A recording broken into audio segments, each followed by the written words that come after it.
Welcome ladies and gentlemen, it is Targran. I'm here to present to you yet another episode of Lore of League of Legends. In this episode we'll be covering the much requested sisters, Katarina and Cassiopeia. Enjoy. General Decotu had always served Noxus with his life, and there was nothing he valued more than his homeland. Since his earliest days he'd presented courage and skill that earned him the respect of many, and allowed him to quickly advance in the ranks of the military. His experience, achievements and birth had finally earned him the rank of general in the Noxian military, as well as a seat in the high command. Only then, satisfied with his position and achievements, he thought about starting his own family. His firstborn daughter, Katarina, was not what he'd anticipated. As a soldier, he was hoping for a son that could follow in his footsteps and become another general in his family line. It was not a tragedy though. Women could achieve just as much as men in Noxus, assuming they were cunning enough. The city-state is a cult of personality and strength, and not gender. To his surprise, Katarina did not seem all too interested in the art of politics. She would rather spend her time playing with her father's knives. The girl had been trained by the Noxus' most skilled assassin since her earliest years to develop her natural potential.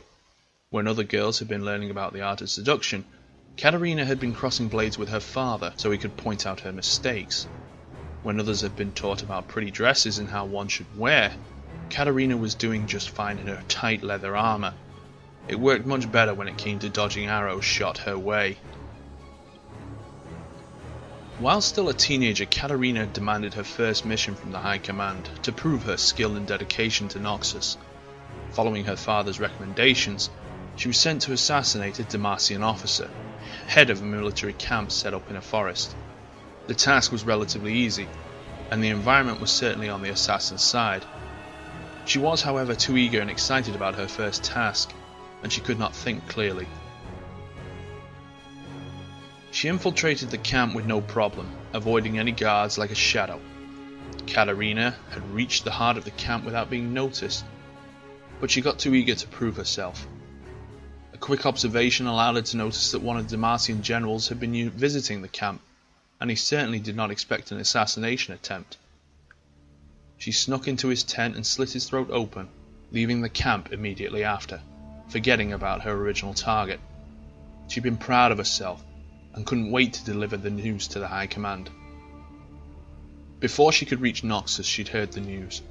While she'd already left the camp, the body of the general had been found, and her original target, a simple officer, had decided to take revenge by setting up an ambush for troops of Noxus. Many soldiers died that night because of Katarina's failure. She knew that no one would be pleased with her achievement. She had to come back to the camp and finish the job.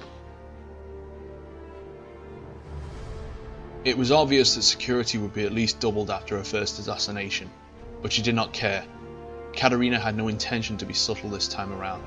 Her goal was to dispatch the officer at whatever cost. She drew her blades and walked into the camp, slaying anyone on her way. None of the soldiers had been trained half as good as she was, and after a short battle, she finally shoved a knife between the officer's ribs. It cost her a few wounds and a scar on her face, but her assignment had been done. Since then, Katarina had certainly matured and honed her skills as well as her deadly instincts even further. She remembers her mistake from her early days, and she's sworn not to repeat it over again. She's learned to love the bloodshed that always surrounded her. She's changed a lot. She was almost like the Noxus itself, brutal, deadly, unforgiving, and yet beautiful. She's earned a title of the Sinister Blade for herself, but despite what it might suggest, she's much more than an assassin. She's a skilled speaker and leader, with a really high opinion about her homeland.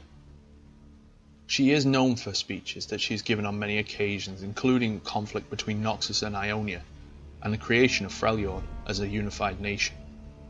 She always speaks highly about her home and its citizens. They are always honourable, patient, their intentions are never bad or ruthless. She's been brought up by loyalists, and she would never betray the city-state or its leaders. She does not trust Jericho Swain, the new Grand General, but she trusts that he knows what's best for her home. Cassiopeia is her youngest sister, and her personality has always been drastically different. She's always lacked the talent for fight. She did not seem attracted to the art of sword fighting, and she considered murder rather drastic. Instead, she preferred her own ways, the ways of seduction and persuasion. She's received a training fitting of a lady of Noxus, teaching her many tricks that she could use to manipulate men more easily. She was always elegant, well-mannered girl that made friends very easily. Adding to her natural grace training she had received had turned her into a dangerous seductress, one that could force a man to change his mind in a matter of minutes. And yet, she always looked so innocent. No one would suspect such a fragile girl to be a cunning beast that she really was. Her father quickly learned about the talents of his youngest daughter and put them to good use, by sending her to work for the High Command, just like Katarina. While the eldest child was an assassin, Cassiopeia's task was to gather information that might come in handy one day. Since that day, she could be seen around foreign dignitaries constantly, flirting with them until they would open up in front of her.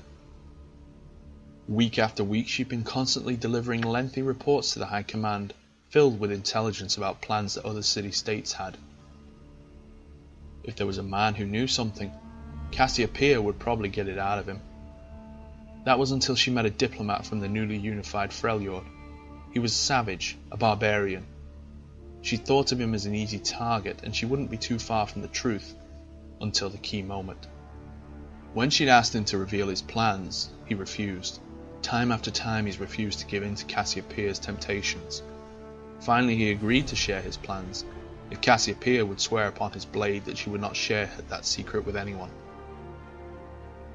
She had taken his sword, shaped after a snake of some sort, and swore that she would not tell anyone what she'd heard. When hours later she had been repeating the barbarian's words to her father, her skin started to tickle, and soon after her body had been shaken by revulsions, Cassiopeia started screaming as her skin had been breaking and hardening to scales, her hair turning into a cobra-like crown and her fingers turning into deadly claws. Shocked and confused, she had attacked servants that witnessed her transformation, which was still happening.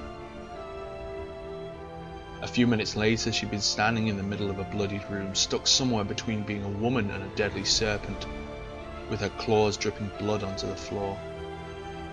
She was a jewel of the court no more. She was a beast, a horror that had to be hidden from sight, and yet she retained some of her beauty in a far more deadly, sinister form. For the first years after her transformation, she'd been held in safety of her own mansion, and only her closest family could see her real form. For everyone else, she was just a shade of a woman, covered in many shrouds. Her life had been trapped inside her own room now. She was afraid of other people looking at her, watching her disfigured form. And yet she was finally managed to accept who she was. When her father had disappeared, she had to react. He knew it was going to happen and prepared her for that, but it was still not enough. Her father went missing with no trace other than a letter that he'd left, bearing a symbol of a black rose on it. Powerless and angry about the fate of her father, Cassiopeia had murdered a guard that delivered the grim news and left her room for the first time. She wanted revenge, and she knew where to look for it. There was only one place with enough power and influence to give her what she needed: the League of Legends. She's made her way into the Institute of War and demanded to be part of the League. She believes it will allow her to find her father. And that's all we prepared for you this time around. We hope you've enjoyed what we prepared for you this time, and you can express that in the comments section below this video. You can also click the like button, it helps us out a lot, and add this video to your favourites if you enjoyed it in particular. There is also the Facebook page, which you can go and like, and over 30 previous episodes of lore videos to watch. And as always, I'll see you next time.